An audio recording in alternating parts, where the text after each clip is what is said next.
that how you pronounce it? Mbaqanga. Mbaqanga. Yeah. To reggae. Well, I think it happened about 1984. That was the first time I released a reggae album. But from 1979 up to 1984, I was doing Mbaqanga. The change came in 1984. So exactly what is that? I mean, it's like Hugh Masekela's music was years ago, and the people who did Serafina and stuff like that? Well, yes, the Serafina type style, yes. And Mashatini and them. Yeah, that was the kind of music I was doing before. Did you dance with it as well? Oh yes, that's where maybe the dancing started, you know, because you cannot just do that music without dancing, because it's just very vibey music, and it's got a nice beat to it, and you have to dance, you know. So I was dancing, you know, quite a lot, you know, even then. Since the change from apartheid to struggling toward non-apartheid system in South Africa, what's life been like for you? What's the difference? Do you see a difference in your life and the lifestyle of your friends and relatives? Well, so far, politically, there hasn't been any really like big change, except for the fact that as a musician, I now have like the right to sing and talk about anything that I want to sing and talk about without any fear of being arrested or chased around with police, you know, and stuff like that. I can sing and talk about whatever I want to sing and talk about with no fear. So have you put on performances there in South Africa? Yeah. In Johannesburg or Soweto? Yeah, around Johannesburg, and I've done some shows in Natal, which is the Zululand side of it. So are you Zulu? No. What is? I am just human. Okay, I like that. What is happening to that Sun City that was so popular for a while that there was?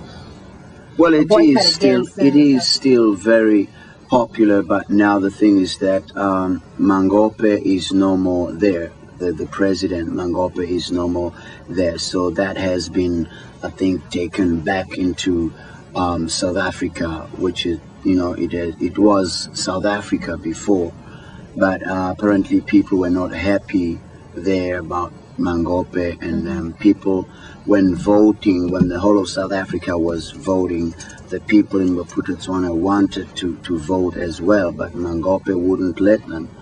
And so maybe that's when the people decided they don't want him anymore. But it's still popular. The name Lucky Dube, someone mentioned to me that it has dub in it. I said, hey, I didn't think about that, because they said, well, how do you pronounce it? So how did you get the name Lucky Dube? Well, Lucky is my name, you know, like James, and Dube is my last name, as in Hanson. I got the name Lucky because my mother didn't have children for a long time, and finally she got a boy, and when he was about 3 months, he got very sick and he died. And so when I was born, I mean, there was that little break again, long break. And when my mother finally got me, I also got sick, very sick, and they thought I'm gonna die too. And so I didn't have a name until I was maybe about, 6 months old. They would just call me the boy or the child. And then I didn't die, and so they said, well, he's very lucky. He's a very lucky boy, and they called me Lucky. And that's how I got the name Lucky. But Dube is my last name. Who is Lucky Dube? Who is Lucky Dube? Lucky Dube is a singer from South Africa. He is trying to make sense out of life, trying to send a message across to people everywhere in the world, and calling for unity amongst people, not just black people, but white people, green people, whatever people there are. That's who Lucky Dube is trying to bring together. What is the hope of your music? The hope of the music is, of course, that of getting people together. People have been separated for a long time. And I do music for three reasons. I do music to entertain, to educate, and to unite people. That is me and my music. Speak on your influence of Peter Tosh. What influence Tosh has had on you and your music?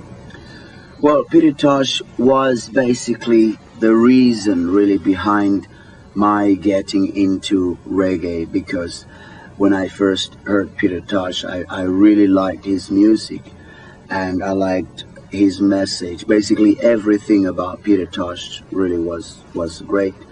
He is still, even today, the foundation of what I'm doing. Yeah. Well, when did you become a Rasta and why? When I was doing standard 8 at school, I was doing some work in the library, in the school's library, and that's when I started. I found an encyclopedia that was talking about reggae music and about Rastafarianism, and I just liked the way of life. What I read about was Rastafarianism being a way of life, not a religion. And that's what I really liked, just the way of life, you know. Even though today being a Rasta means smoking ganja, and meaning that to have dreadlocks and play reggae music, to some people that's what being a Rasta means, you know. What does it mean to you? To me, it's about consciousness, be it socially or politically, you know. It's basically consciousness. Speak on your social, the social things you speak about in your music, the racial stereotypes, the assumptions that people make. How do you bring that out in your music? Well, I write my music about people. I write my music about myself. I write music about real things that are happening, you know, to real people. There's no song that I have written that is just an imaginary thing, you know. So all the things that I write about are things that people relate to, are things that have happened to people one time or another. You mentioned on a little article that I read that by the time you come off your tour, you had all the music ready for Trinity. Yeah. What inspires you during that tour? I mean, how does you get it together? I mean, you're so busy doing this. How do you have time to sit and put music together, to arrange it and all that stuff? Well, I think that's about the best time of writing my music, because I meet a lot of different people, different cultures and stuff, and that's where the inspiration comes from, because I write my songs about people, and so meeting different people kind of inspires, you know, me quite a lot. Yeah. And like now Trinity is out, but I have already started writing material for the next album. Yeah. What is the concept of Trinity? Trinity talks about education. I found that in South Africa with the new government, to me it meant time for education. Black people were going to educate white people, and white people were going to educate black people, because we did not really know much about each other in the past, except the fact that black people thought of white people as oppressors, and white people thought of black people as criminals. And so with Trinity, like I said, it's the three reasons that I do music: to educate, to entertain, and to unite. But Trinity comes in with the education part now, where we're going to educate each other about the different cultures that we have, about all the different things that we have about each other, not just criminals and oppressors. Trinity is about education. So will your next album take up one of the other concepts, or will it continue in the education, the one you're working on while you're on the road now? I wouldn't really know, but At the moment, I'm just putting material together and, yeah, whatever ideas that are coming in and whatever I see happening, you know. But I wouldn't know what the album will be about until it's done, you know, yeah, because that's how it has always worked over the years. I want to compliment you on Trinity too. I find it's I have a couple of your other albums. I mean, but this one I find is one that every song I like. You know, not that I don't like the other songs, but every song I play. Okay. I mean, I play the album. You know, I'm the kind of person like when I get an album, if I like it, I play it over and again. Okay. And this Trinity makes me do that. And that's quite a. I mean, I get a lot of music. Yeah. So it's a compliment to you to say Thank that you it's very something much. that I definitely continue to play over and over again. Thank you. Thank you very much. Where is the road taking you this tour? Well, we now have just about a week in America. We've been here for a month and a half, Okay.